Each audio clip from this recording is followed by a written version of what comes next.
다시 돌아올 순 없겠지만 인사는 하고 갈게요. 안녕.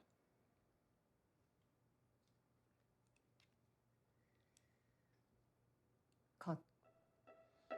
2, 3.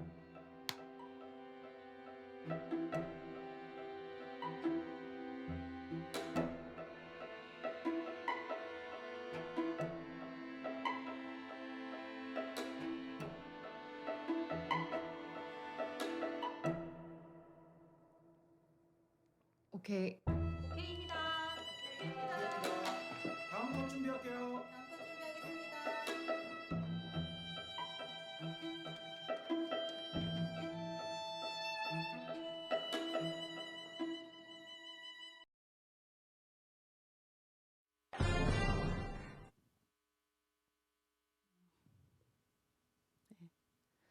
안녕하세요.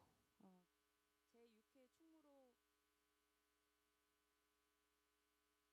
충무로에게 묻다.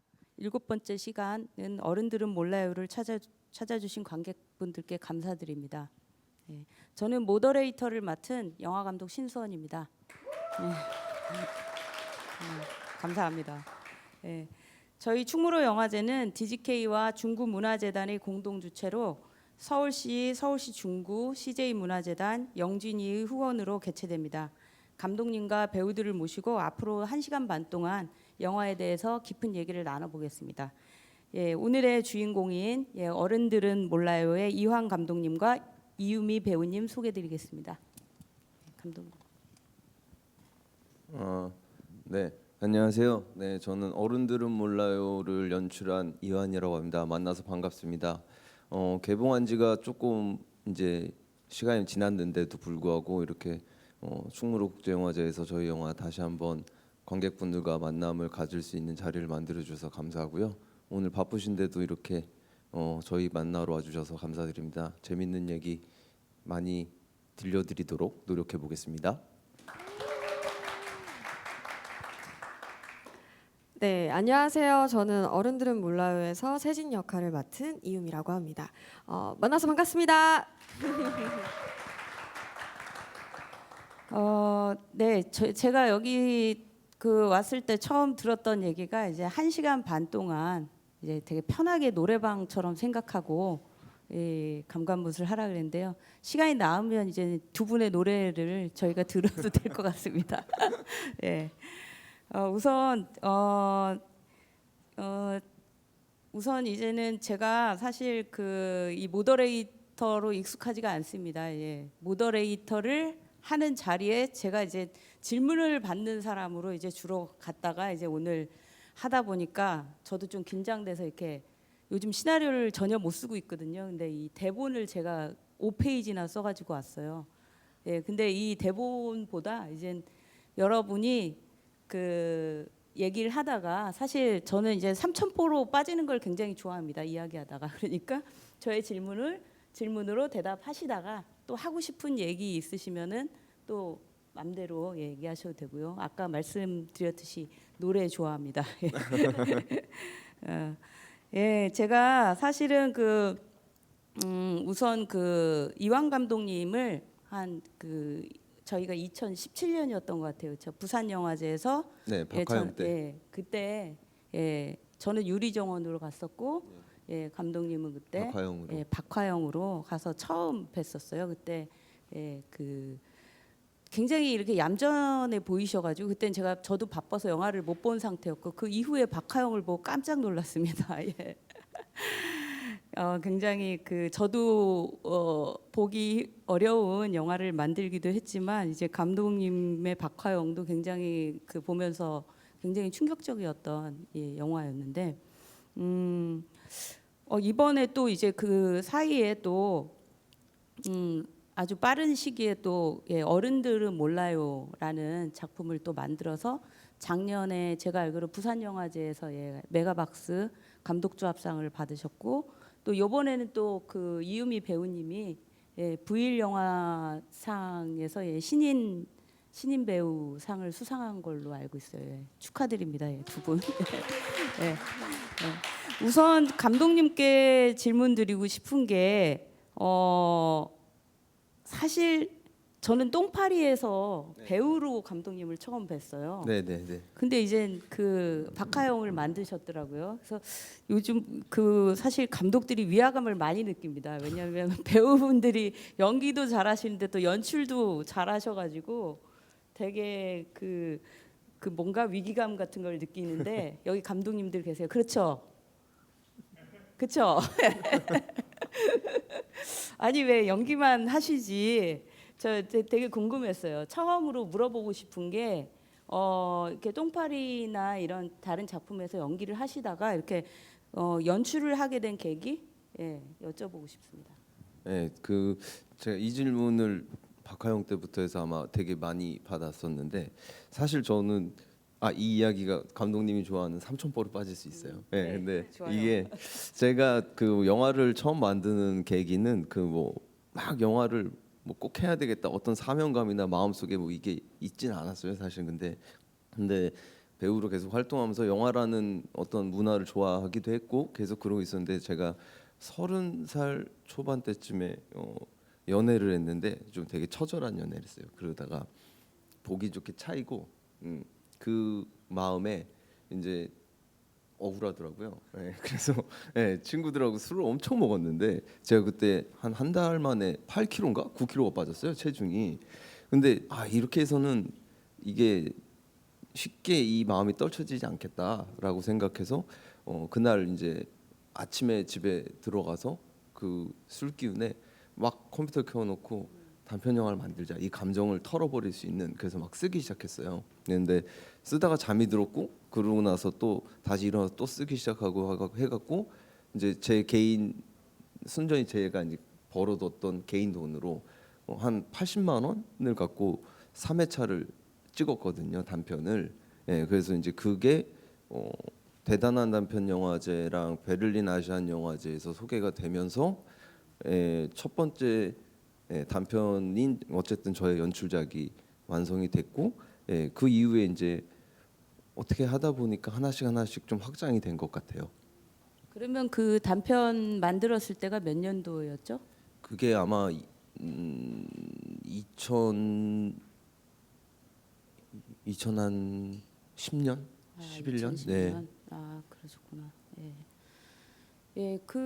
그러면 이번에는 또 그 이유미 배우님께 좀 질문을 하고 싶은데 요즘 장안의 화제작인 이제 오징어 게임에도 출연하셨고 오늘은 약간 색깔이 비슷하신 것 같아요. 그 초록색 추리닝하고 약간 비슷한 파스텔 톤으로 오셨는데 그 감독님 작품에 사실 두 작품을 하셨잖아요. 두 작품을 하셨는데 그 박하영에서도 세진이란 이름으로 나왔고 이번에 어른들은 몰라요에서는 주연으로 이제는 주연으로 또 그 연기를 하셨는데 어떤 기분이었는지 좀 궁금해요. 그 두 작품을 했을 때 마음이라든지 연기를 할 때. 일단 박화영에서 세진이라는 캐릭터를 그때 연기했을 때 되게 좋아했었어요. 그래서 뭐 잠깐 나오는 캐릭터이긴 했었으니까 항상 그냥 아쉽다 이렇게 생각을 했었던 것 같은데 그런 생각을 하는 찰나에 어른들은 몰라요 그 시나리오를 보게 됐고 뭔가 세진이라는 캐릭터가 계속 궁금했었는데 뭔가 알게 되는 그런 작품이 될 것 같아서 일단 너무 좋아했었던 것 같아요. 뭔가 이런 캐릭터가 영화에서 없었던 것만 같은 느낌이어서 이렇게 내가 뭔가 영화 한 편에서 어떤 캐릭터를 했는데 그 캐릭터를 또 다른 영화에서 다시 이어서 뭔가 같은 친구로서 그걸 연기할 수 있다는 게 되게 특별하고 되게 좋은 경험이 될 것 같은 느낌이었었던 것 같아요. 그래서 처음에 이제 시나리오 받고 이제 연기를 하게 됐을 때 더 집중할 수 있었던 것 같기도 하고 그리고 박화영에서 나왔던 세진이보다 더 광범위한 세계를 경험할 수 있어서 더 저한테는 좀 행복한 그런 경험이었던 것 같아요. 그 감독님은 그러면 박하영에서 사실 세진을 어떻게 보면 이 영화에서 확장을 시켰잖아요. 네네. 근데 그 부분에 대해서 좀 알고 싶어요. 왜 그렇게 그 세진이란 인물로 차기작 두 번째 작품을 또 만들려고 하셨는지 좀 궁금합니다. 박하영을 찍고 난 다음에 사실 조금 마음에서 그 박하영이라는 영화를 떨쳐버리는 시간이 조금 걸렸던 것 같아요. 근데 그 떨쳐버리는 과정 안에서 다른 캐릭터들은 그래도 조금 세계관을 보여줄 수 있는 것들을 보여줬는데 세진이에 대해서는 조금 약간 갈증이 남아 있었고, 그리고 또 박하영을 본 많은 관객분들도 세진이에 대한 어떤 궁금증을 물어보는 분들이 많았어요. 예, 그래서 고민을 하다가 좀 다시 또 박하영을 한번 어느 날 봤는데 그 생각이 들었어요. 세진이가 궁금하기보다는 이유미 배우가 조금 더 확장돼서 자기 연기의 세계관을 보여줄 수 있는 계기가 된다면은 어떤 모습을 보여줄 수 있을까가 사실 이유미 배우에 대한 그 궁금증이 시작이었고, 예, 거기서 이제 세진이를 캐릭터를 데리고 와서 이제 다른 세계관에 집어넣어서 이야기들을 펼쳐 나가기 시작하게 된 거죠. 그러면은 그 두 분 모두에게 좀 그 여쭤보고 싶은 게, 사실 영화 속에서 세진이 굉장히 많이 웃잖아요. 그러니까 아주 천진난만할 정도로. 혹시 저기 그 외로워도 슬퍼도 나는 안 울어 캔디 아세요? 예? 우리 같은 세대네요. 같은 세대. 슬퍼. 역시 박수 쳐주세요. 예. 박수. 자, 한 번 더. 저는 약간 캔디나 아니면은 그 페데리코 펠리니 감독님 작품인 길에 나왔던 젤소미나도 아세요? 혹시 길? 안 보셨나요?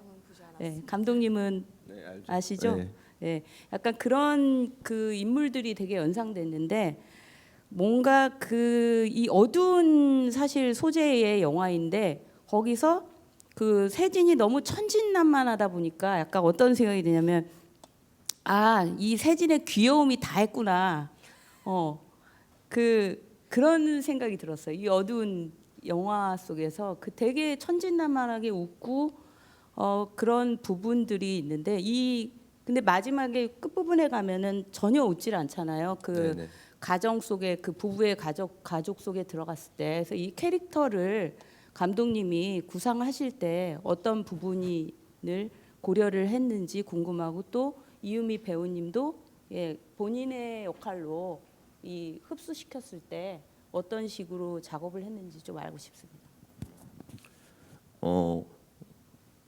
이 어른들은 몰라요는 이제 굳이 나누자면은 세 개의 챕터로 이야기가 나눠져 있어요. 그러니까 맨 처음에 학교에서 겪는 세진이, 그 다음에 주영이를 만나서 제필이와 신지를 만나는 세진이, 그 다음에 이제 그 조성아 선배와 이승현 선배님의 가정에 들어간 세진이, 이렇게 나눠져 있는데 사실 첫 번째, 두 번째 챕터에서까지는 세진이가 어떤 안 좋은 상황에서도 희망을 잃지 않기를 바랬고, 그 다음에 되게 자기와 이렇게 나이 차이는 있지만 그래도 갓 이제 성인이 돼서 이게 확실한 성인도 아니고 그렇다고 미성년자도 아닌 이런 나이대에 있는 인물들하고 교류를 하면서 사실 있기 때문에 세진이가 그런 것들을 이겨낼 수도 있다고 생각하고, 또 그 받아들이는 과정에서 어쨌든 그들을 탐구하고 목격하고 있다고 생각했어요. 그러다 보니까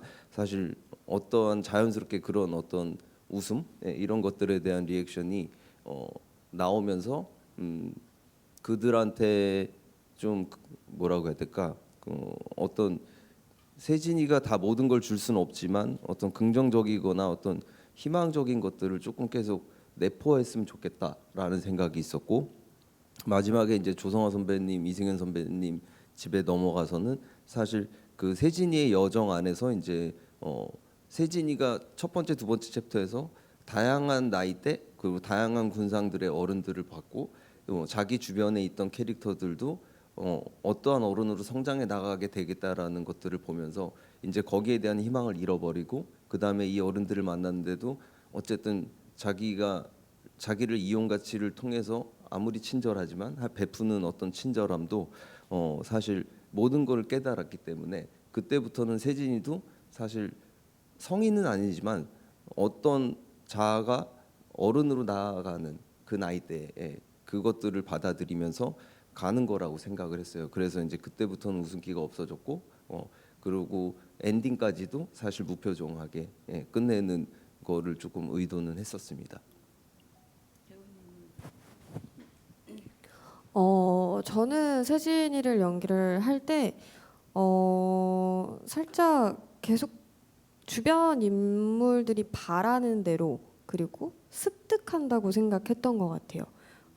잘 웃는 아이 뭐 이런 모습들이 이렇게 하면 사람들이 좋아해주고 이렇게 하면 나를 봐주고 그러면서 이제 그 모습이 내가 된 건데 그 모습으로 계속 살면서 이제 많은 사람들을 경험하잖아요. 그래서 경험하면서 또 새로운 사람들의 어떠한 성향들을 또 습득하면서 나중에 그걸 비워내는 시간을 가졌었던 것 같아요. 비워내면서 정말 그곳에서 어떤 게 나였는지 그리고 그렇기 때문에 다시 세정이한테 연락했을 수 있을 것 같더라고요. 계속 이제 남의 걸 습득하다 보니까 정작 내게 점점 없어지는 것 같아서 나중에는 뭐가 소중한지 잘 몰랐었던 것 같아요. 세진이는 그 순간에. 근데 제 동생한테 전화하고 나서부터 이제 내가 누구인지를 생각해 볼 수 있게 된 거 아닐까라고 생각을 했던 것 같아요. 그래서 마지막에 그 보드를 찍을 때도 좀 더 나은 인생을 살 것 같다라는 생각을 했었던 것 같아요. 이렇게 살아봤으니까 좀 더 좋은 삶이라고 딱 이렇게 빡 얘기할 수는 없지만 그래도 조금 덜 아픈 쪽으로 살아가지 않았을까라는 생각을 했었습니다. 예, 그러면 보드 얘기가 나왔는데 안 그래도 묻고 싶은 부분이었어요. 보드 얘기가. 근데 이 영화를 보면은 굉장히 그 우울하고 이런 상황에서도 사실 세진이 계속 그 이들 일행과는 떨어져서 친구들과는 떨어져서 자기 홀로 있는 공간에서 보드를 타고 보드 타 있는 아이들을 바라보고 이런 장면들이 있어서 뭔가 약간 판타지스럽기도 하고 세진의 자유로움 이런 것들을 보여주기도 하는데 제가 제일 궁금한 거는 예산이 얼마였어요? 그 촬영이 쉽지 않았을 것 같은 생각이 들었어요. 네. 이 영화가 네. 총 예산이 한 5억 7천, 6억 6억에 그 몇 회차 정도였죠? 저희가 보충 한번 나가서 33회차. 33회차. 아 그러면 회차는 어쨌든 좀 많은 게 네네네. 그런 편이고, 근데 그 아무래도 이 보드 촬영이 시간이나 공을 많이 들인 것 같은데 어떻게 촬영하셨는지 되게 궁금.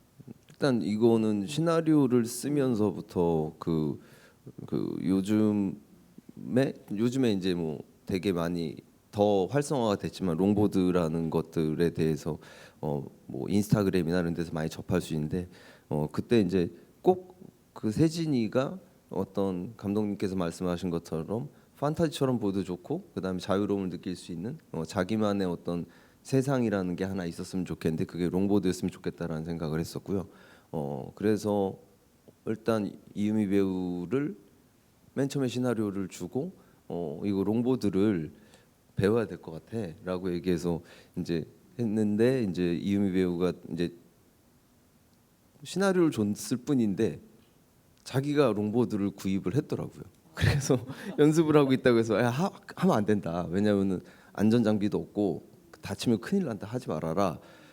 그래서 있다가 나중에 이제 저희가 모든 게 좀 꾸려지고 이제 그때 이제 PD님하고 이제 보호 장비랑 그다음에 레슨 선생님이랑 섭외해서 이제 붙여주고 그거를 이제 계속 연습을 했죠. 그러니까 몇 가지 기술을 반복으로 습득을 시키고 그리고 촬영이 그렇게 시작이 됐는데 이유미 배우가 또 보드 타는 걸 또 이제 재미를 붙여갖고 쉬는 날에도 계속 타더라고요. 네, 나가서 그래서 그걸 타면서 했고 그 촬영 과정은 저희 촬영 감독하고 저하고 이제 보드 영상들을 많이 보면서 어떻게 찍을 건가 고민한 다음에 사실 근데 보드 촬영은 그 촬영 감독님이 찍기가 쉽지가 않아요. 왜냐면 보드캠이라고 해서 진짜 다 같이 달려야 되거든요. 그래서 이제 그거를 전문으로 찍는 그 촬영 감독을 섭외해서 저희가 말한 어떤 느낌을 보여주고 레퍼런스를 보여주고 이런 식으로 담았으면 좋겠다 해서 이제 그런 부분들을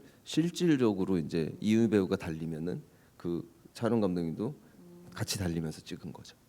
그러면은 그 이유미 배우님은 스턴트맨 없이 그냥 그 소화하신 거예요? 에이 설마요. 아 그렇죠.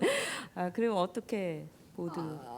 사실 그 시나리오를 받고 바로 이제 그걸 샀었던 이유는 딱 봐도 어려워 보이는데 계속 조금 더 기다려 하니까 이게 겁이 난 거예요. 이게 빨리 준비를 하지 않으면 아무것도 못할 것 같은 거예요. 뭔가를 하긴 해야 되는데 그러다가 이제 연습 선생님을 이제 이렇게 딱 해주셨을 때 촬영이 한 달에서 한 달 반 정도 남은 사이에쯤에 이렇게 해주신 거예요. 얼마나 촉박해요. 그걸 이제 잘 타려면 몇 년을 그렇게 타신 분들이 그렇게 탈 수 있는 거라고 하더라고요. 그래서 참 마음이 많이 막 이렇게 두근거리고 그랬었는데 그러니까 앞모습은 제가 맞고요. 이제 그냥 이렇게 달리는 거는 저도 제가 맞고요. 그리고 이제 뒷모습에서 이제 현란한 발재간들 그거는 이제 저희 선생님 4년 5년 타셨대요. 제가 어떻게 그걸 3개월 만에 와, 그 나중에 또 보드 영화에 또 스노우보드 이런데 도전해보고 싶지는 않으세요? 근데 진짜 롱보드가 재밌어요. 지금도 이제 심심하거나 그러면 그걸 들고 밖으로 나가서 이제 막 이렇게 돌아다니고 가끔 이제 옛날에 밟아봤던 스텝을 밟으면 어이 어렵네 하면 이제 또 다시 해보고 그러면서 그러니까 뭔가 되게 하나하나 조금씩 느는 게 보이는 것도 좋고 다시 퇴화됐더라도 다시 또 하면 다시 되는 게 또 신기해서 그냥 재밌어서 계속 하게 되는 것 같더라고요. 그래서 그런 어떤 스포츠 종류 그런 것들 좀 하면 재밌을 것 같아요. 그 보드 장면을 보면은 그 되게 인서트들이 나오더라고요. 그 보드 혼자 있는 보드가 이제 그냥 지나가는 네. 거를 잡기도 했고 마지막 엔딩도 그 유미 씨가 보드를 바라보면서 끝나잖아요. 네네네. 그 부분이 되게 좀 궁금했어요.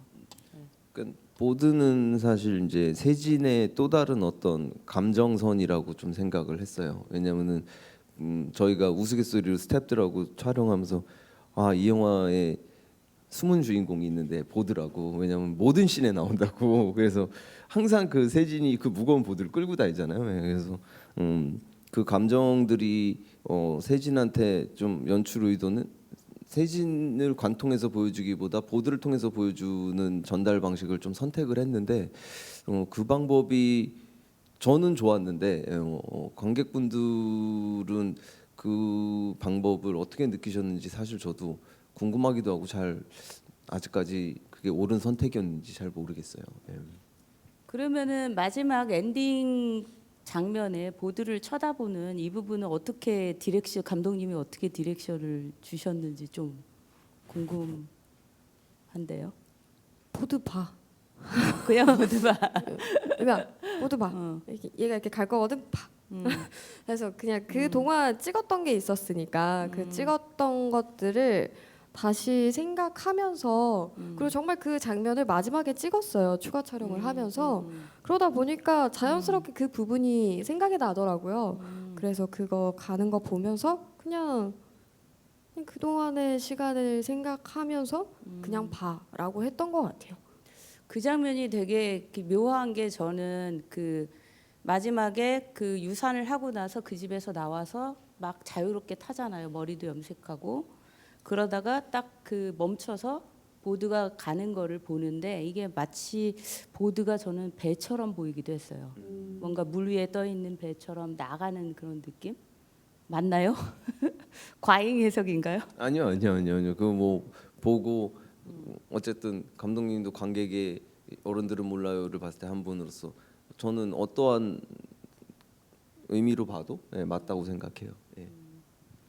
예, 그리고 사실은 첫 장면에서도 그 세진이 이제는 그 굉장히 그 자해를 하는 장면이 이렇게 나오잖아요. 아주 끔찍하게 자해를 하고 그거를 친구들에게 이제 보여주고 그리고 넘어가면은 사실 그 은어들을 하도 많이 써서 번역기가 필요할 정도의 그 10대들의 그 일진들의 어떤 모습 저는 굉장히 익숙해요. 제가 예전에 과거에 그 선생을 했었기 때문에 일진 친구들을 많이 사실 그 항상 학교에서 봤었고 또 어떻게 보면은 세진이라는 인물과 되게 유사한 실제로 그런 학생도 있었어요. 제가 그 학교 생활을 했을 때 그래서 보면서 굉장히 뭐라고 해야 되나 리얼하다고 해야 되나 예 오히려 저도 몰랐던 어떤 그 세계 속에 현미경을 들이댄 이런 느낌이 있는데 혹시 여기 관객분도 질문을 하셨어요. 그 혹시 특별히 취재라든지 이런 부분들이 있었는지 감독님이 궁금합니다. 어른들은 몰라요를 준비하면서는 사실 박화영 때 이제 취재한 부분이 되게 많았고 그리고 그때 다 담을 수 없는 것들이 있었고 그리고 그 부분들을 좀 가져온 것도 있고요. 근데 제가 항상 생각하는 거는 제가 10대를 지난 지가 꽤 됐고 저희 아버지도 아마 지나보신 지가 꽤 됐을 거지만 항상 어떤 시대에든 그러니까 시대는 변하지만 세대는 변하지 않는다고 생각하는데 저는 이제 그 시대에도 항상 어떤 10대들의 폭력이 존재했을 거고 그다음에 그 시대에도 지칭하는 은어인 뭐 왕따나 뭐 이런 게 없었을 뿐이지 그런 현상들은 있었을 거라고 생각을 해요. 그래서 그런 것들이 사실 악순환되면서 대물림 내려와서 지금은 이제 표면적으로 사회적으로 이제 수면 위로 올라서 드러난 거라고 생각하거든요. 예, 그래서 제가 보냈던 10대 때 무성한 소문들 그리고 제가 겪었던 것들 그 봤던 것들 이런 것들과 박하영 때 취재한 거 그리고 그 다음에 어른들은 몰라요를 만들면서는 세진이 캐릭터를 놓고 상상한 것들의 조합이 이 시나리오의 완성이 된 것 같아요. 그러면은 유미 씨는 어쨌든 유미 씨의 그 10대 고등학교 때나 이때 이 생활하고 분명히 어떤 괴리감이 있었을 텐데 이제 이 세진의 10대 그 18살이잖아요. 이 모습을 그러니까 그 리얼하게 담기 위해서 어쨌든 그 유미 씨가 이렇게 뭔가 관찰을 했던 거라든지 뭐 리서치를 했다는 이런 것들이나 혹은 실제 고등학교 때 만났던 학교에 사실 있었던 어떤 친구를 떠올렸다든지 뭐 이런 경험들이 혹시 있나요? 일단 학교에서는 사실 그때부터 촬영하고 막 일하느라 학교를 거의 안 나왔어요. 그래서 사실 잘 그 모르는 세계인 거죠. 근데 다큐를 좀 많이 찾아보고 그랬었던 것 같아요. 감독님한테 영화도 추천받고 다큐도 찾아보면서 특히 세진이가 막 경찰서에 잡혀서 막 이렇게 웃으면서 이렇게 얘기를 하잖아요, 주영이랑. 근데 그런 모습들이 되게 심각한 상황인데 그 아이들은 그걸 심각하게 생각하지 않고 그냥 웃으면서 얘기하는 장면들도 있고 그냥 뭔가 되게 심각한 상황이고 되게 그런데 아무렇지가 않아요. 그 아이들은. 그 다큐 속의 그 친구들은 그렇더라고요. 솔직히 진짜 아무렇지 않은 건 아니겠죠. 근데 그게 그냥 남 얘기하듯이 나오는 그러니까 그런 모습들을 좀 많이 갖고 오려고 했었던 것 같아요. 그게 영화에 뭐 도움이 됐고 그런 모습이 나왔죠? 나왔겠죠? 네. 나왔겠죠?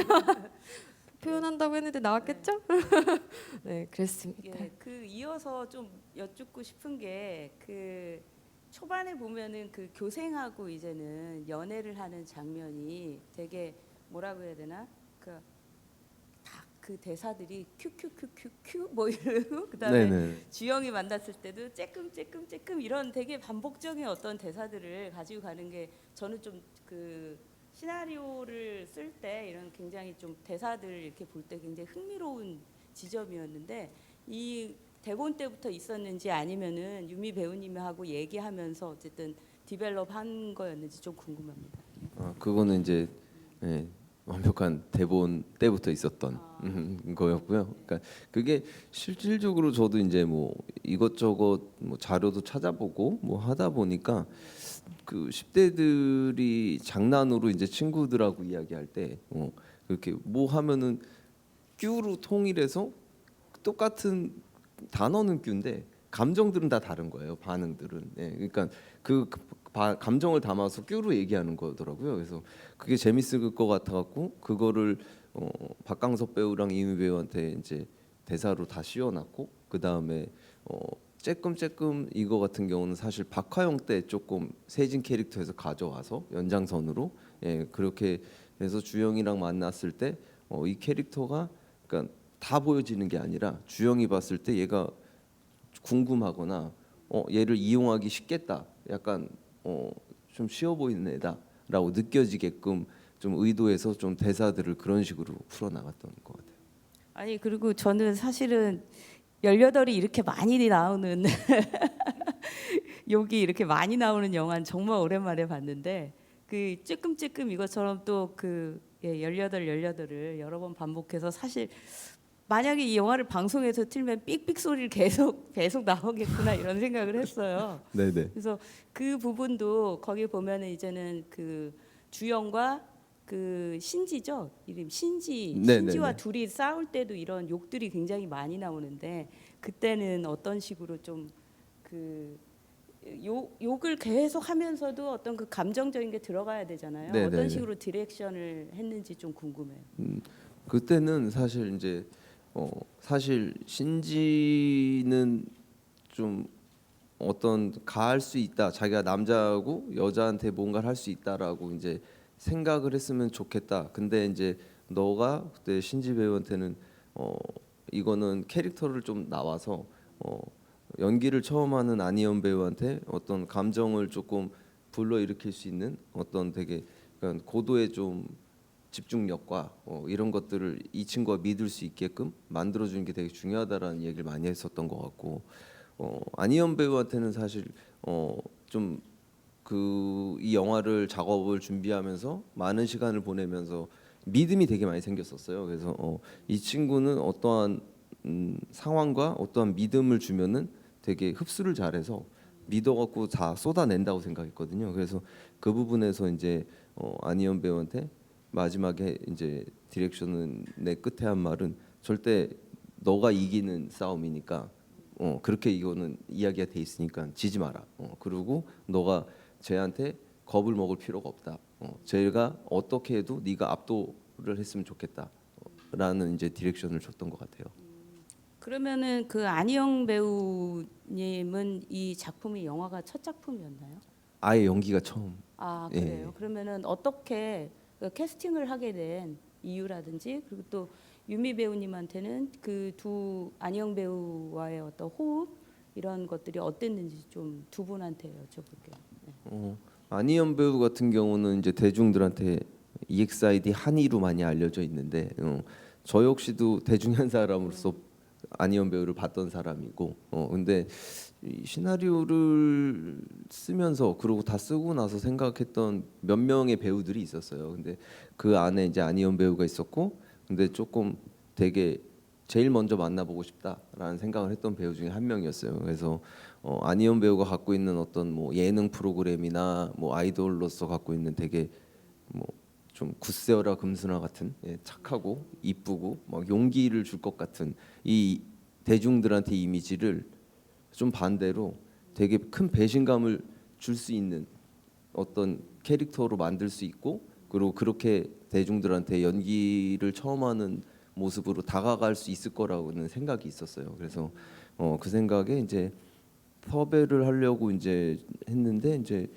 그때 안희연 배우가 소속사가 없는 상황이었고 그리고 또 해외여행을 갔더라고요 유럽으로. 그래서 만날 수가 없는 상황인 거예요. 그래서 이제 어떻게 해야 되나 고민하다가 하루는 이제 저희 PD님하고 술을 먹고 집에 들어가서 새벽에 그냥 용기를 내서 미친 척하고 인스타그램 DM을 보냈어요. 안희연 배우한테 장문의 DM을 보냈는데 그리고 그냥 잠이 들었어요. 한숨 쉬고. 근데 다음날 아침에 깼는데 답이 와 있는 거예요. 그래서 또 마침 박하영 얘기도 하시면서 그래서 이제 좀 만났으면 좋겠다라고 했는데 맨 처음에는 이제 고민해보고 시나리오 보시더니 좀 고사를 했는데 그래도 한국에 들어와서 우리 한번 봤으면 좋겠다라고 얘기해서 이제 한국에 들어와서 만났는데 이제 그때 안희연 배우가 저랑 만나면서 이야기를 하면서 마음을 돌렸죠. 예, 그래서 이 작업에 함께 참여하게 됐습니다. 저는 희연 언니랑 연기를 하면서 그러니까 연기를 처음 했다 그게 저한테는 중요하지 않았었던 것 같아요. 그냥 정말 많은 생각을 가지고 계셨고 정말 모든 거에 다 도전하고 어떤 연기를 하든 용감하게 일단 다 질러보는 그런 모습이 저한테는 그냥 그게 배우인 것 같아서 그런 모습이 너무 멋있어 보였었던 것 같아요. 그러니까 뭔가 서로 그런 연기적인 얘기도 많이 하고 그리고 개인적인 얘기도 많이 하면서 그냥 촬영하기 전부터 워크숍을 가질 때 이미 친해졌었던 것 같아요. 그리고 연기를 할 때는 이제 이미 친해졌고 그리고 서로가 무슨 생각을 하는지를 아니까 그냥 믿게 되는 순간들 얘가 어떻게 연기하든 중요하지 않아. 나는 그냥 믿어.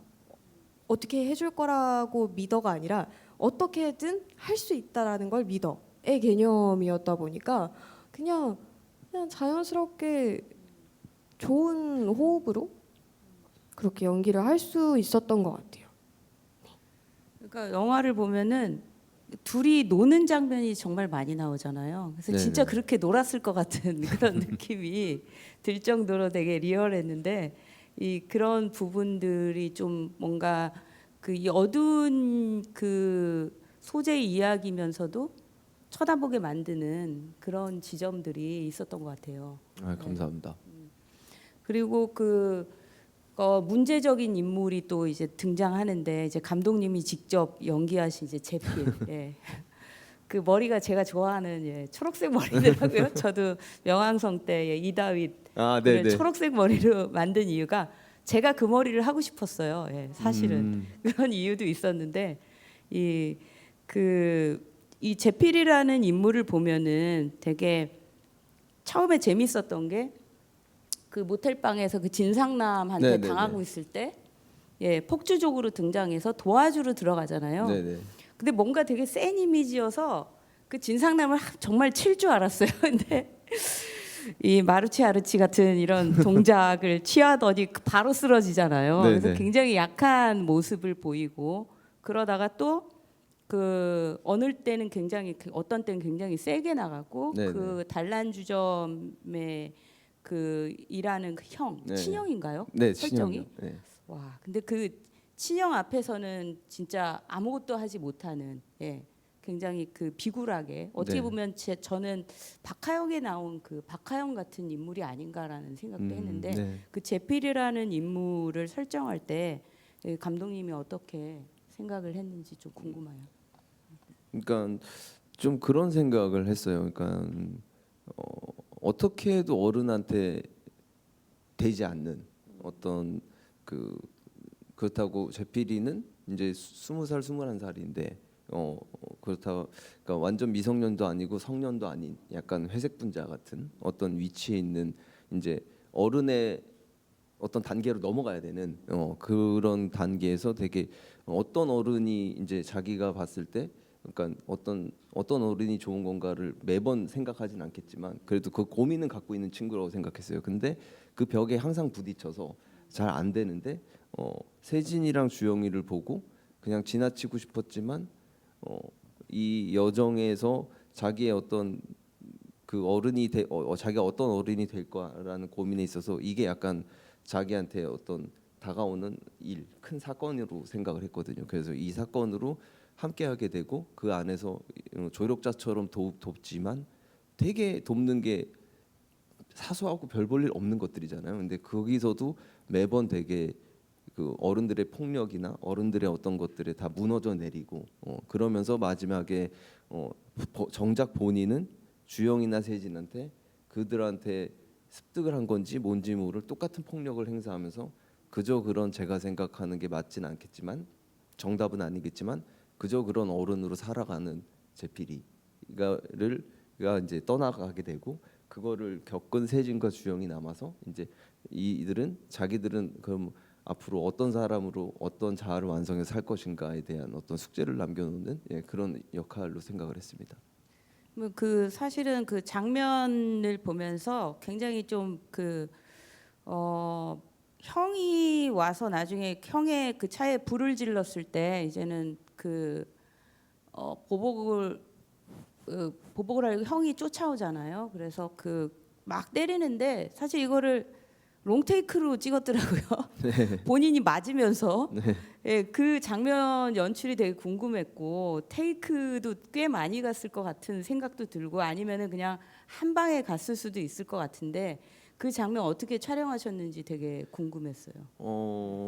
일단 그 마스터로 롱테이크를 하나 찍었어요.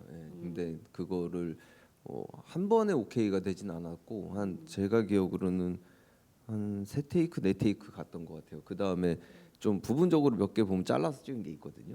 그래서 그렇게 해서 완성을 했는데 사실 그거 찍을 때 원래는 제가 맨 처음에 그러니까 저희가 워크숍이라는 걸 하는데 영화 찍기 전에 원래는 맨 처음에 준비할 때 허준석 배우랑 뭐 이유미 배우는 그때 있어서 봤겠지만 그거보다 훨씬 처참했어요. 그러니까 워크숍 때가 왜냐하면 그때는 그냥 제가 이거 저희 PD님도 그랬고 모든 사람들이 무술팀을 둬서 합을 맞춰서 가자 했는데 저 그렇게 맞으면 안 된다. 이거 그냥 개 맞듯이 맞아야 된다.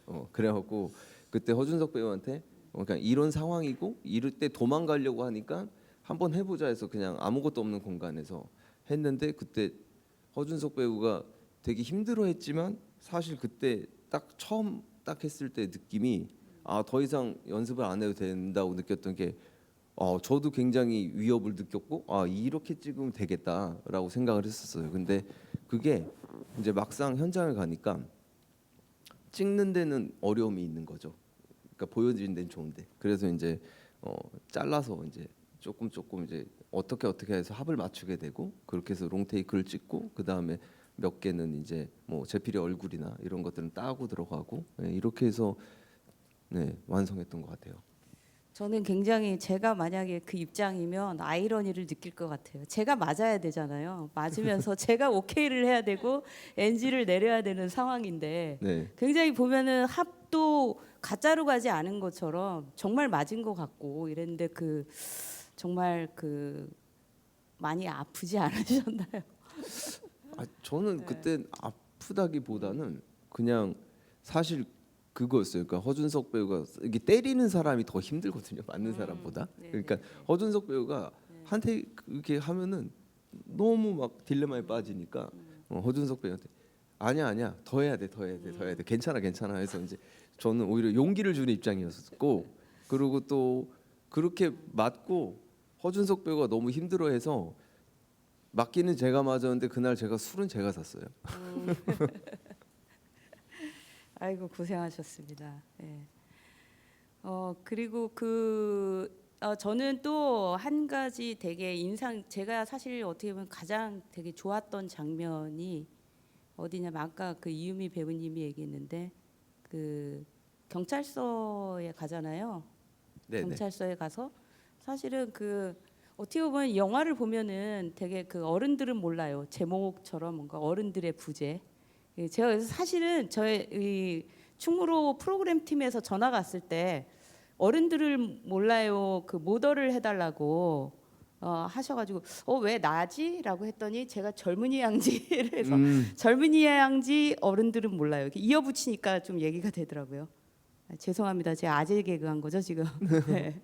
근데 저도 작년에 젊은이 양지를 하면서 뭔가 어른들의 부재 여기에 되게 관심이 많았었는데 영화 역시 보면은 굉장히 여기 나오는 어른들이 굉장히 비겁하고 또 뭔가 괴롭히기도 하고 이런 인물들인데 사실 제일 인상적이었던 인물이 저는 이 경찰이었어요. 사실은 가장 어떻게 보면 정상적인 어른에 가까운 분이었는데 보면은 이제 동생을 불러서 사실 과자만 먹던 애한테 밥도 사주는 장면이 있고 그리고 또 그런데 또 동생을 봐서 세진이랑 주영을 어떻게 해서든 내보내 주려고 노력을 하는데 이 두 사람은 천진난만하게 웃고 장난을 치잖아요. 그때 이젠 너희들 도대체 왜 그러니라고 이렇게 물어보는데 사실 이 장면이 제가 예전에 되게 조심스러운 얘기지만 교사를 했을 때 느꼈던 어떤 그 좌절감 같은 게 네. 있었어요. 그 일진이었던 친구들이 몇 명 생각나면서 그 말을 저도 이렇게 했던 것 같은 그런 생각이 나는데 그 인물마저도 결국은 야 니네 집에 가라 이렇게 네. 회피해버리는 네, 네. 이런 모습을 보이잖아요. 그래서 사실 그 부분을 감독님이 이렇게 그 장면 연출을 할 때 좀 고민이 있지 않았을까라는 생각이 예, 그 들더라고요. 부분 사실 좀 굉장히 그 경찰서 씬들이 좀 되게 어려웠어요. 예, 연출할 때도 어려웠고 특히 또 그 세정 역할했던 신혜빛 배우가 이제 뭐 좀 감정을 막 쏟아내는 장면도 있었고 그래서 그런 부분을 찍을 때 어떻게 해야 사실 이게 과잉이 안 되고 이게 적절한 감정선에서 이게 우리가 받아들일 수 있는 건가라는 생각을 해서 사실 그거 찍을 때 이제 네 테이크만에 오케이가 된 걸로 기억을 지금 하는데 사실 신혜빛 배우가 연기를 되게 잘해줬어요. 근데 잘해줬는데 어떤 카메라가 이제 그때 그거야말로 롱 테이크니까 자꾸 이제 팔로우 따라가다 보니까 이제 포커스가 나가고 막 이래서 NG가 많았거든요. 그래서 그런 부분들을 신혜빛 배우한테 일단 디렉션을 줄 때 그게 기억나요. 그러니까 마지막에 이유미 배우랑 둘이 이렇게 저기 밖에 한쪽에 있었고 신혜빛 배우가 이제 조금 어리기도 하고 하니까 체력적으로 지쳤는데 그때 언니잖아요. 그러니까 극 중에 실제로 그래서 거기가 경찰서였고 그래서 이제 둘이 한참 끌어안고 있는데 제가 이제 그걸 보다가 언니 데리고 갈게라고 이제 하면서 이유미 배우를 제가 잡아갖고 이렇게 데리고 가면서 언니 잠깐만 경찰서 갔다 오는 거야라고 이렇게 얘기했는데 그때 이제 그 친구가 감정을 받더라고요. 그래서 이제 그 친구가 감정이 올라오는 거를 보고 다 뛰어 들어가고 빨리 슛 준비하자 하고 딱 했는데 이제 신혜빛 배우가 뛰어 들어와서 했는데 그때 이제 그게 오케이가 난 테이크였고 그 다음에 그 경찰 역할 해준 김서아 배우한테 네. 좀 많이 의지를 했던 것 같아요. 저희 영화에도 잠깐 출연하셨어요. 아, 네. 젊은 양지 때 어, 면접관으로 잠깐. 네. 왜냐하면 뭐 아시겠지만 연기를 워낙 잘하는 친구라서 그래서 김서아 배우한테 이들을 그러니까 대사는 제가 썼지만 이들을 계속해서 설득을 하려고 하고 좋은 어른 어떤 의미로 이 영화에서 가장 좋은 어른일 수 있다 정상적인 그러니까 그런 태도로 계속 이들을 자극이라면 자극 아니면 이들한테 베풀어 봐라 베풀고 동생한테도 베풀고 그러다가 결국은 벽에 부딪히는 거니까 그 안에서 이들이 마음대로 놀 수 있게끔 너가 오히려 편하게 나게 해주면 좋을 것 같아라고 해서 이제 김서아 배우가 그것들을 그렇게 쭉 펼쳐준 거죠. 네, 그래서 저희는 사실 좀 꽤 편리하게 연출했던. 네. 예, 그래서 저는 사실 그 장면 이후에 어떤 그 시퀀스가 굉장히 인상적이었었는데 그 이후에 또 넘어가면은 그 얘네들이 그 집에 가잖아요. 집에 네네. 가서 그 세진이 다시 자해를 하는 이 장면이 나오죠, 그렇죠? 네. 자해를 하는데 그 이후에 어떤 그 꿈속에서 꿈처럼 네, 어떤 판타지. 보드를 타고 깼는데 이제는 동생을 찾고 그러다가 이제 동생한테 친구들이 있는데 동생을 찾으면서 검은 게 올라와 내 꿈속에서 뭐 이렇게 얘기하다가 그 동생을 안는 장면이 있잖아요. 네네네. 그 장면이 이상하게 저는 굉장히 울림 같은 게 있었어요. 그러니까 그 장면은 거기 보면은 이제는 그 친구들도 있고 주영도 있고 재필도 있고 뭐 다 신지도 있는데 유독 이제 카메라가 이제 동생을 중심으로 햇빛 씨를 중심으로 이제 가면서 이제 세진을 과 둘이 포옹을 하는 이 네. 장면에서 그 뭔가 그 세진이 하는 그 대사 이 대사가 뭐였죠? 제가 뭐 적어왔는데 힘들어 앞으로 네. 더 힘들 거야. 뭐. 앞으로 네. 더 힘들 거야. 네. 너는 짐이야라고 얘기를 네. 해요. 예. 굉장히 어떻게 보면은 그 정서적인 장면에서 이제 잔인한 말을 동생한테 얘기하는데 꼭 끌어안고 또 동생이 하는 얘기는 언니 나 많이 컸어? 네. 이런 어떤 그 대사의 울림이라든지 이런 것들이 예측하지 않는 어떤 장면에서 이런 간결한 어떤 대사로 그 묶어주는 정서 이런 것들이 굉장히 좀 좋았는데 이 연출할 때 어떠셨는지 또 유미 배우님은 어땠는지 좀 궁금했어요.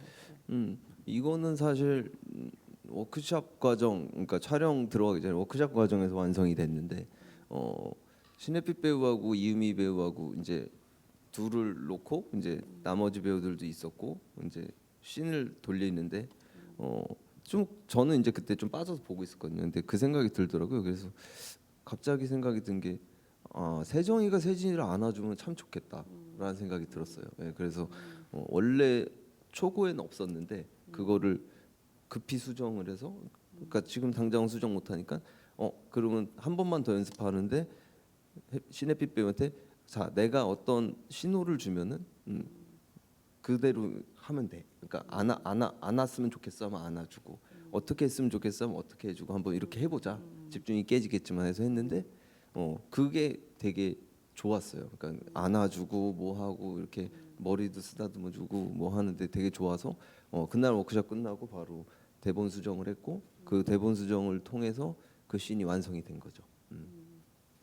유미 배우님은 그 너는 짐이야라고 그런 말을 내뱉는데 오랜만에 만난 동생한테 연기할 때 어땠어요?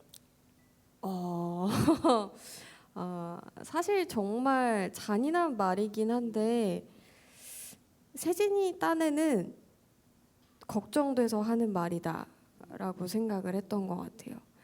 그러니까 내가 이렇게 사는 거에 대한 뭐 별로인 감정도 있지만 얘가 그렇게 되지 않게 하려고 하는 그 나름대로의 그 짐을 책임지는 지려고 하는 모습이었었다고 생각하는 것 같아요.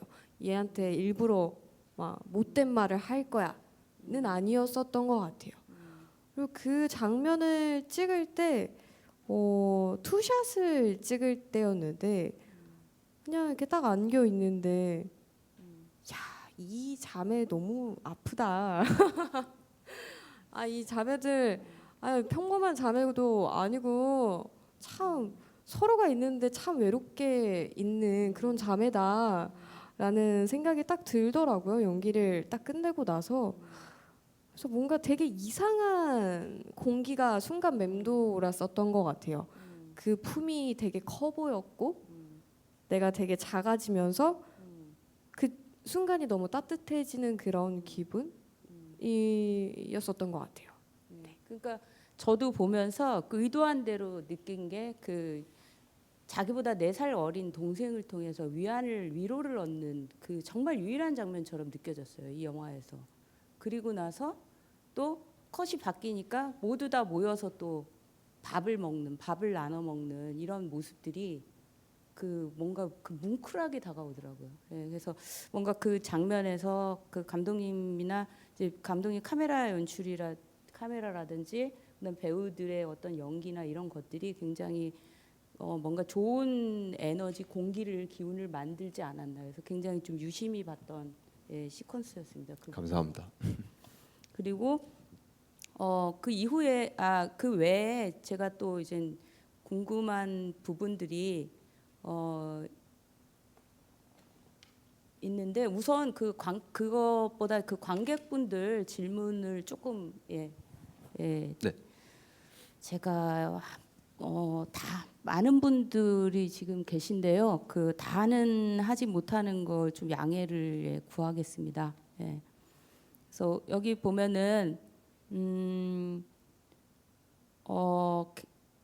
장명진님이 질문을 하셨는데요. 그 개인적으로 마지막 부분에 주영이와 세진이가 헤어지기 전에 지하철역에서 주영이는 세진을 보며 울고 세진이는 그런 주영이를 가만히 바라보는 장면이 인상 깊었습니다. 이때 저는 이제 둘은 서로 다른 길을 가야 하기 때문에 슬프기도 하고 조금은 안심이 되기도 해서 그 심정이 많이 복잡했을 것 같은데 이때 그 감독님은 어떤 의도로 연출하셨는지 그리고 유미 배우님은 어떤 심정으로 연기했는지 궁금합니다. 그 장면은 이제 세진이 입장에서 이제 바라봤을 때 시나리오 썼을 때는 그거였어요. 세진이가 쭉 영화 시작부터 자기랑 같이 있으면은 모두가 불행해진다. 라고 느낄 수 있는 시점이라고 생각했어요. 그래서 주영이도 어쨌든 지금 일말의 제피리와 사건을 겪고 또 지금 이 불행의 씨앗이 느껴지니까 세진이는 그거를 잘라내고 그냥 어쨌든 자기 혼자 감당하겠다라는 생각에 이제 이별을 결심하고 떠나 보내고 조금 더 뭐 나은 삶을 살지 아니면은 이 삶을 그대로 유지하고 이 친구들이 살지 사실 그거는 뭐 알 수는 없지만 사실 그냥 단순하게 어떤 불행을 자기가 가져가건 남한테 전달하는 불행을 잘라낸다라는 어떤 설정이었던 것 같아요. 거기서 그 세진이 그런 말을 하잖아요. 그 내가 다 망쳐버렸어 뭐 이런 말을 네. 했던 것 같은데 네. 어쨌든 그 대사가 되게 좀 저는 인상적으로 다가왔는데 그때 연기하실 때 어땠는지. 세진이가 가장 솔직하게 사과했던 장면이라고 생각했어요. 이런 많은 사건들이 있고 난 후에 그럼에도 남인데 끝까지 내가 다시 깨어날 때까지 내 옆에 주영이라는 인물이 기다려줬고 나를 버리지 않아줬다는 거. 그리고 가장 그 세진이의 나이로서 있을 수 있는 어떻게 보면 가장 소중한 인연이었던 것 같아요. 그 길거리 생활에서. 그래서 보내주고 싶은 마음. 그래서 내가 다 망쳐버렸다라고 정말 솔직하게 사과를 하는 느낌이었었던 것 같아요. 그래서 이제 새로운 또 다른 곳으로 그러니까 더 이상 이거를 얘를 내가 책임질 수도 없고 얘 인생을 내가 그렇게 해서도 안 된다. 나는 누구에게 도움되지 않는다. 그렇게 생각하고 그렇게 소중하기 때문에 이별했었던 것 같아요. 저도 또 다시 궁금한 게 떠올랐는데 제피리가 나중에 보면은 굉장히 극악한 폭력을 휘두르잖아요. 그거 다소 어떻게 보면은 그 여성 관객들 입장에서 좀 불편할 정도의 그런 그 폭력이고 아까 말씀하셨듯이 형이나 이런 그 기성세대들이 보여준 어떤 폭력을 제피리가 답습하는 이런 아이러니한 모습을 보여주는데 그 부분 장면 연출할 때 좀 여러 가지 고민이 많았을 것 같아요. 네, 그 부분이 아마 이 영화를 찍으면서 제일 힘들었던 장면으로 기억이 돼요. 그리고 그 부분을 2회차를 찍었던 게 기억이 나고 2회차요? 하루에 도저히 안 돼갖고 그러니까 찍다가 사실 가장 큰 문제는 그거였던 것 같아요. 그러니까 좀 저도 연기를 먼저 시작해서 그런지 몰라도 배우들이 조금 이것에 대해서 못 받아들이면은 사실 무리해서 테이크를 가거나 그 다음에 좀 이거를 빨리빨리 찍고 싶은 마음은 너무 많지만 근데 무리해서 가봐야 어차피 이거는 다시 촬영이다라는 생각이었어요. 그래서 그날 좀 찍다가 뭐 하다가 그냥 거의 오늘 촬영은 하지 않고 이야기하는 시간으로 돌리고 스태프들한테 미안하다고 하고 다음 촬영을 잡자 이렇게 PD한테 이렇게 얘기를 했던 기억이 나거든요. 그래서 그렇게 진행을 했는데 그때 이제 고민은 사실 이게 여성 관객분들한테 불편할 수 있지만 이게 하나의 어떤 어른으로 진화 혹은 어른으로 넘어가는 제피리의 이 모습이 되게 뭐 답습하는 악순환의 어떤 인물의 고리로 봤을 때 그걸로 봤을 때는 그냥 여성이다 남성이다가 아니라 그냥 사람이 사람인데 그냥 미성년에서 어른으로 넘어가는 이걸로 보일 수 있지 않을까라는 생각이 조금 있었고 그러기 위해서는 사실 이제 안희연 배우한테 막 때리다가 이제 돌을 쥐어주잖아요. 그러면서 이제 그 다음부터는 치라고 이제 계속 종용하는 이런 너의 선택, 너도 나 같은 어른이 빨리 돼라고 이렇게 얘기하는 거기서 사실 그런 부분들을 조금 빠져나갈 수 있지 않나. 근데 하지만 불편은 하겠다라고 생각은 하고 연출했죠. 네, 그 장면에서 아무래도 좀 호불호가 많이 갈리지 않을까 네. 그런 생각을 좀 했습니다. 아니, 그래서 네. 편집 때 사실 그거를 되게 축약시키기도 하고 했었어요. 근데 저는 이거를 축약시키면 사실 이 영화가 호불호가 갈릴 수도 있지만 이 영화를 굳이 완성을 해야 되나라는 생각이 들더라고요. 예. 그리고 또 종교를 가지신 분들 입장에서 조금 불편할 수도 있는 지점들인데 이제 십자가가 굉장히 많이 나오잖아요. 네네. 예. 저도 예전에 한번 어떤 외국 친구를 만난 적이 있었는데 그 프랑스에서 온 친구인데 여기 와서 굉장히 그 신기했었던 게 그 프랑스에는 사실 그 무덤이 굉장히 많다. 그 가면은 그 무덤이 굉장히 많고 그 가족이나 어쨌든 지인들의 집 주변에 많은데 한국에 와서 가장 서울에서 놀란 거는 십자가가 굉장히 많더라. 예, 그 얘기를 했던 기억이 나더라고요. 그런 장면이 사실 있고 또 감독님 그 십자가가 나오고 또 보면은 그 교장실에서도 네네네. 예, 십자가가 보이고 또 그 세진이 뭐 하나님을 왜 미워해 뭐 이런 예. 예, 불쑥 던지는 이런 대사들도 나오고 마지막에 보면은 그 어쨌든 그 미혼모 보호소에서 그 만난 그 도우미도 이제는 그 기도를 하자. 근데 세진은 사실 눈 뜨고 쳐다보고 있잖아요. 그리고 심지어 제가 디테일을 하나 또 찾았어요. 네, 어떤 그 제필이 귀에도 네, 귀걸이가 있는데 맞아요. 십자가가 걸려 있더라고요. 예.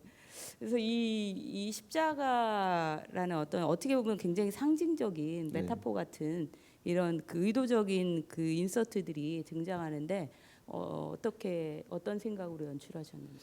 그러니까 이거는 사실 너무 개인적 생각이라 뭐 좀 위험할 수 있는데 그냥 좀 그런 것들이었어요. 그러니까 제가 뭐 그렇다고 교회나 하나님을 엄청 뭐 부정하거나 그러진 않는데 예를 들면은 좀 어느 때 조금 느낄 때 되게 뭐 교회가 더 뭐 절이나 이런 데보다 접하기가 쉬워서 그런지 모르겠는데 되게 때로는 되게 종교가 폭력적이다라고 느낄 때가 되게 많거든요. 저는 그 뭐 포교 활동을 한다거나 뭐 아니면은 혹은 뭐 막 하나님 안 믿으면 안 된다라고 지하철에서 외치는 사람들을 본다거나 그러니까 사람들을 굉장히 불편하게 한다라고 느꼈어요. 근데 그런 부분에 있어서 사실 조금 제가 왜곡된 시선일 수도 있지만 이 영화에서 가져간 거는 사실 그 모든 거를 의지하고 사람들이 편안하게 생각하는 종교인 하느님이 왜 이 시대에 일어나고 있는 청소년들한테는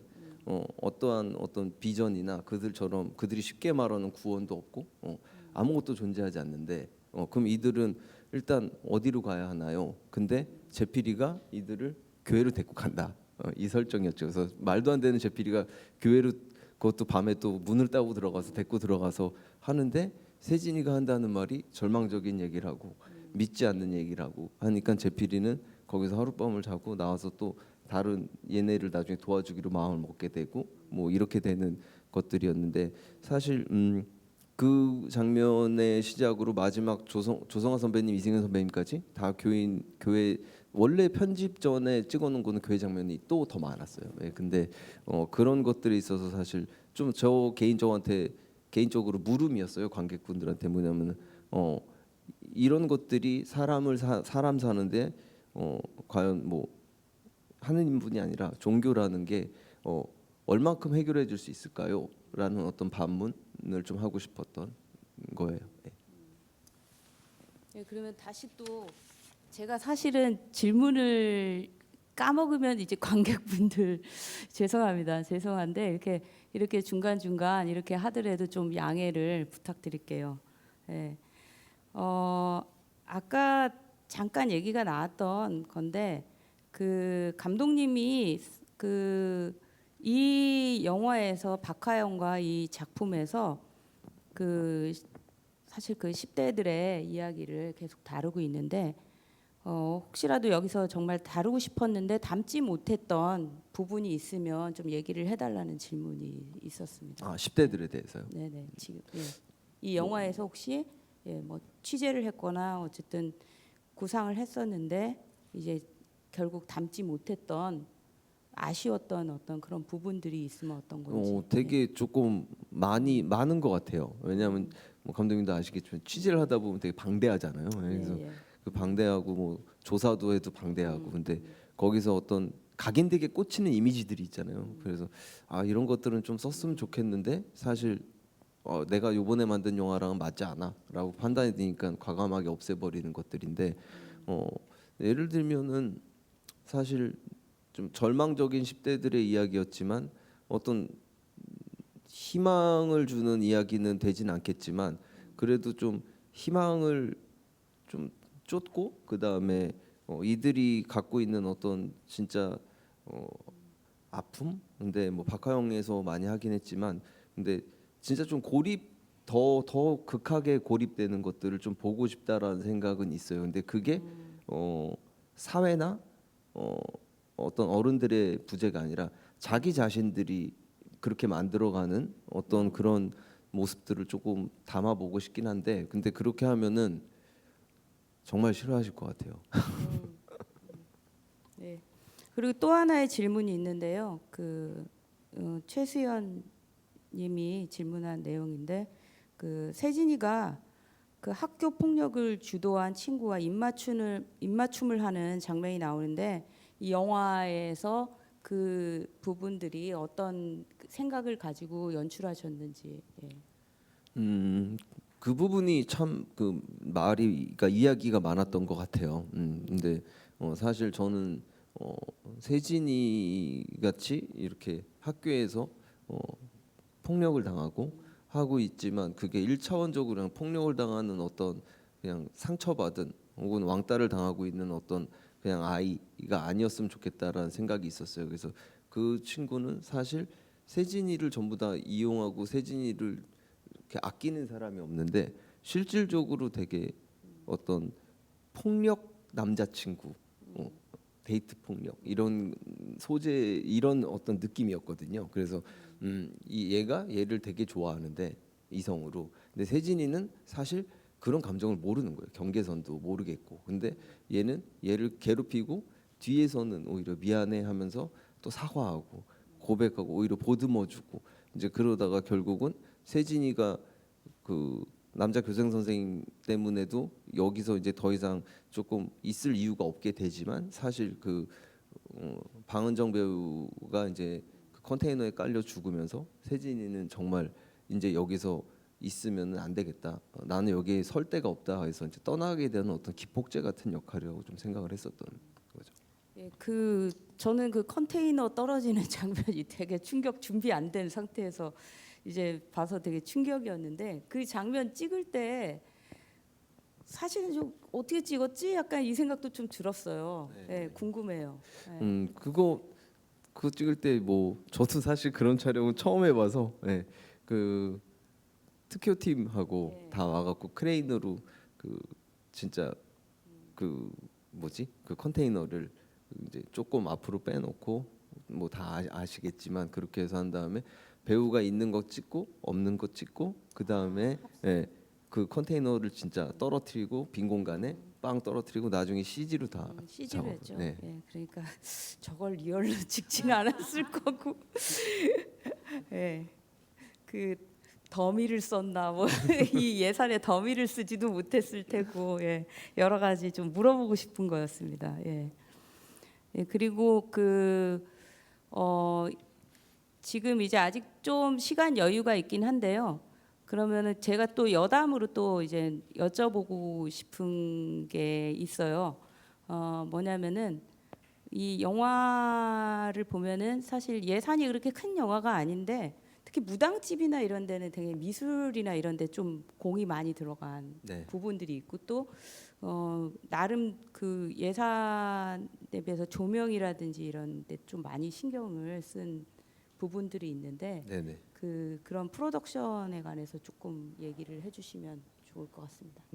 저희 예산에 사실 좀 많이 욕심을 낸 거죠. 그래서 저희 예산에서 아마 저희 영화에서 가장 그 로케이션 중에 이제 예산이 많이 들어간 게 그 말씀하신 무당집이에요. 왜냐하면 거기를 섭외해서 그 다음에 아예 아무것도 없는 공간을 그렇게 다 꾸민 거거든요.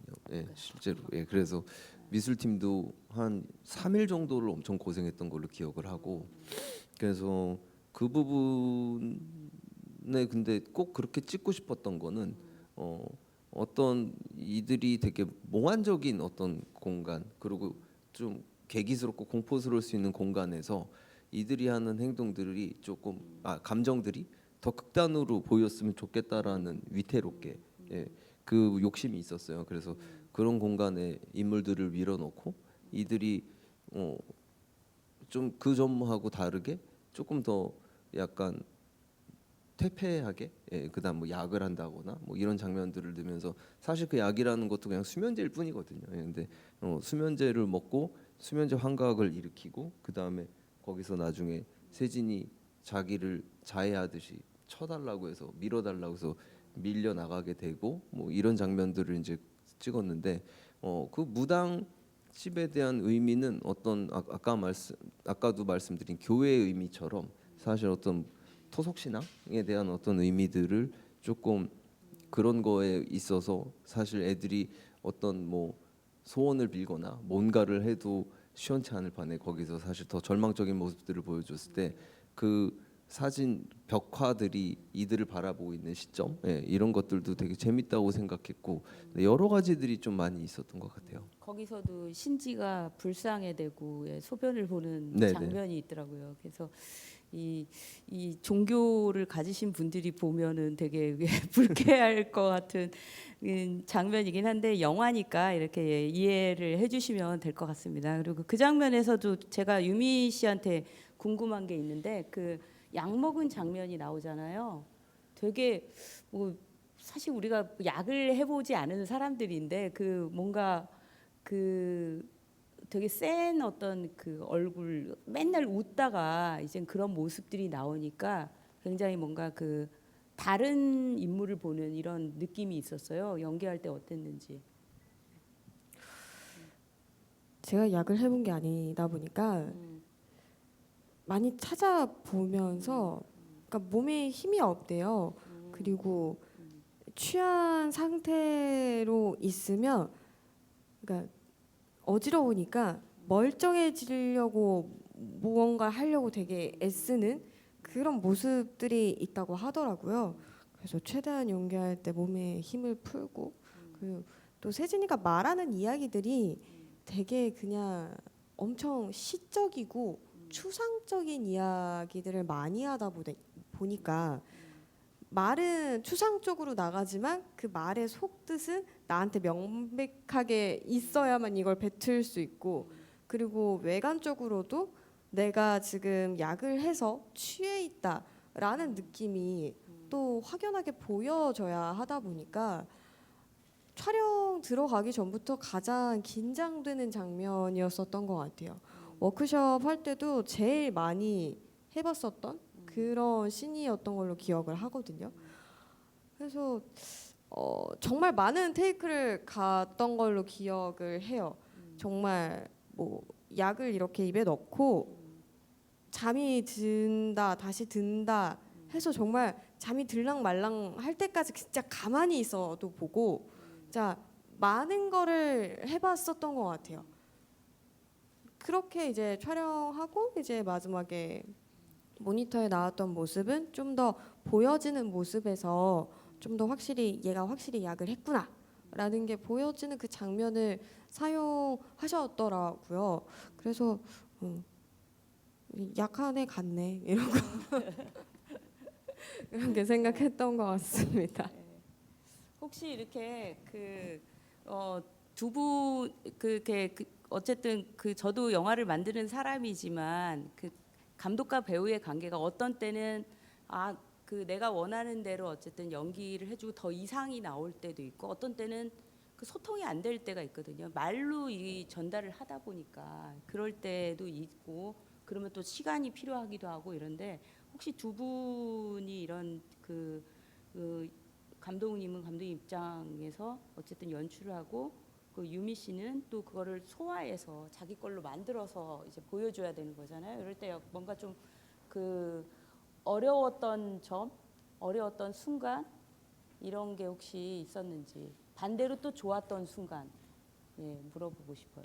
저는 그러니까 작업하기 전에 이제 프리 때 제가 제일 많이 시간을 쓰는 게 배우들하고 계속 시간을 보내는 거거든요. 그래서 사실 그 안에서 영화의 한 60%는 완성이 된다고 생각해요. 제가 만드는 작업이. 전 박하용 때도 그렇게 했고, 근데 이번 역시 그렇게 했는데 사실 뭐 그 시간을 지나와서 그런지 모르겠는데 이미 서로가 무언의 합의가 다 돼 있는 상황이었어요. 그래서 현장에 들어갔을 때는 사실 큰 무리나 문제는 없었던 걸로 기억을 하고 그 다음에 오히려 되게 즐겁고 컷하고 나면은 막 웃고 떠들고 차라리 막 심각한 걸 찍다가도 이랬던 분위기였거든요. 그래서 되게 좋았었고 그리고 항상 이효미 배우나 안희연 배우 그리고 그밖에 이 영화에 나왔던 뭐 허준석 배우, 방은정 배우도 신혜빛 배우도 제가 생각한 거 이상을 보여줬기 때문에 저는 항상 고맙고 너무 행복하게 작업한 기억밖에 없습니다.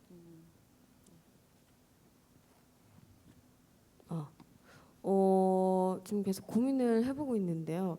아니, 저 뭔가 어떤 소통에 뭐 하나 있었던 것 같은데. 진짜. 기억이 안 나면은 어딘가에서 얘기를 해본 기억이 있어요. 네. 노래방 씬 기억나시나요? 그 씬에서 그러니까 그러니까 기본적으로 이렇게 대사에 있는 시나리오가 있었어요. 근데 처음에 완전 롱테이크를 가면서 이렇게 그냥 맘대로 해봐라. 제필이가 막 어쩔 줄 모르게 해봐라 이렇게 하셔가지고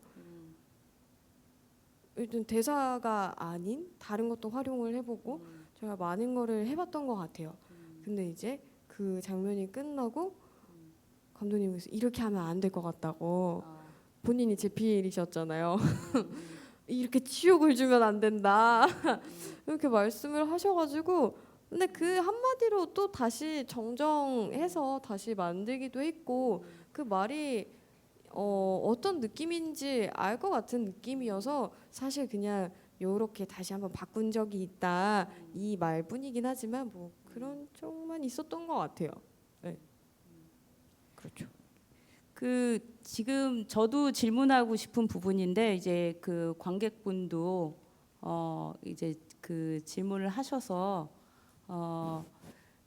지금 감독님의 그 차기작에 대한 이제 관심들이 있는데 유정민 님이 질문한 건데 장편 두 작품 모두 어두운 톤이었고 현실을 과감하게 담으셨는데 차기작이 유사한 톤이 될지 아니면은 가벼운 톤이 될지 이제 궁금합니다. 이렇게 질문하셨어요. 안 그래도 감독님 오랜만에 만나서 아까 대기실에서 감독님하고 이야기 나눴었는데요. 지금 열심히 쓰고 있고요. 차기작은 일단 어둡진 않을 것 같아요. 네, 그러니까 지금 여태까지 해오지 않았던 작업을 하고 있어서요. 사실 지금 이러한 방식으로 촬영하는 이런 시스템의 작품 그리고 또 여태까지 제가 계속 해왔던 결하고 너무 다른 지금 드라마를 지금 쓰고 있어요. 그래서 6부작짜리 드라마를 쓰고 있고 그 다음에 뭐 저한테 이제 고맙게도 그 연상호 감독님께서 제작을 하셔서 지금 연상호 감독님하고 계속 하고 있거든요. 그래서 그러다 보니까 조금 더 드라마기도 하니까 뭔진 몰라도 그렇게 불편하지 않는 선에서 일어나는 어떤 범죄가 들어간 드라마가 될 것 같아요. 예, 그래서 그냥 편하게 뭐 어느 OTT든 예, 보실 수 있는 작품이 아닐까라고 생각을 하고 있습니다. 그러면은 유미 씨는 차기작이 지금 어떻게 되고 있나요? 일단 저는 넷플릭스에서 지금 우리 학교는이 나올 그 계획이고요. 작품이요? 네. 그리고 최근에 영화 장편 영화 하나를 다 찍어서 그것도 이제 언젠간 볼 수 있지 않을까. 그리고 그 외에 뭐 차기작들은 언젠간 차근차근 공개가 되지 않을까. 예, 기대하겠습니다. 기대해 예. 주세요. 이제 어느덧 저희가 이제 시간이 다 됐는데요. 제가 사실 여기 와서 좀 약간 훅가시가 있지만 좀 멋있는 말을 좀 해보고 싶어서 저도 좀 준비를 해온 멘트가 있어요. 근데 제가 이제 오늘 인터넷에서 본 건데 미국의 존 카사베츠 감독님이 이렇게 말씀하셨습니다. 그러니까 내 생각에 배우와 감독은 그들이 살고 있는 시간을 운반하는 사람들이다. 예. 저는 이 어른들은 몰라요를 보면서 세진이 마지막에 이제 그런 친구에게 주영에게 그런 말을 하잖아요. 내가 다 망쳐버렸어. 이런 말을 하는데 사실은 이 2시간에 이 어른들을 몰라요를 보는 동안 그 세진의 어떤 시간, 세진이 겪어왔던 시간을 저희가 이제는 볼 수 있게 해줘서 이 두 분께 너무 감사드리고 여기 모시진 못했지만 이 배우와 스태프분들 제작진들께 정말 감사드리고 예, 이 어려운 시기에 영화를 보러 그러니까 토크를 보러 와주셔서 너무 감사드립니다. 관객분들께도요. 고맙습니다. 감사합니다. 예, 저희 이제 또 이제 마무리 멘트가 있는데 오늘 이 토크를 보지 못한 분들은 이제 네이버 TV를 통해서 또 그 생중계 이후에 또 볼 수 있으니까 많은 시청 바라시고요.